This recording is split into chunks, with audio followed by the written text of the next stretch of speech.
এই শোন, ঘটনা হচ্ছে যে কি, আমাকে তো স্কুলের বেতন দেওয়ার সময় হয়ে গেছে। বেতন দিবি, আর কিছুদিন পর বেতন দেওয়া লাগবি, ঠিক আছে? টাকা কিন্তু ভাইয়ের থেকে এবার বেশি করে লওয়া লাগবে, মেলার যাওয়া লাগবে, মনে নাই তো করে? হ্যাঁ হ্যাঁ হ্যাঁ, চলো চলো দেখি ভাইয়ের কাছে যাই, এখন টাকা বেশি করে ল লিখবি।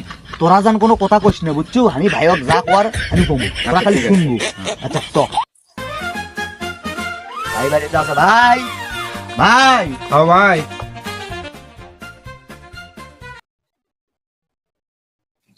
ও ভাই, কি করবো কত ভাই? আমার কাম আছে, তারা আছে, তাড়াতাড়ি কর ভাই। ঘটনা হচ্ছে যে এবার যে আমাকে স্কুলের বেতন দেওয়া লাগবে, ঠিক আছে? বেতনের সময় হয়ে গেছে, যে বেতনের টাকা দাও। কয় টাকা লাগবে? 500 টাকা। ভাই এই যে 500 টাকা দিলে, এটা তো বাংলা মাসের টাকা, ইংলিশ মাসের টাকা করি। জানি তোরা এই রকম ভুলভাল কিছু করবো, তাই জন্য আমি শপিং মাস্টারের থেকে আগেই 500 টাকা হিসেব করে নিয়ে এসে থুয়ে দিছি তোদের জন্য।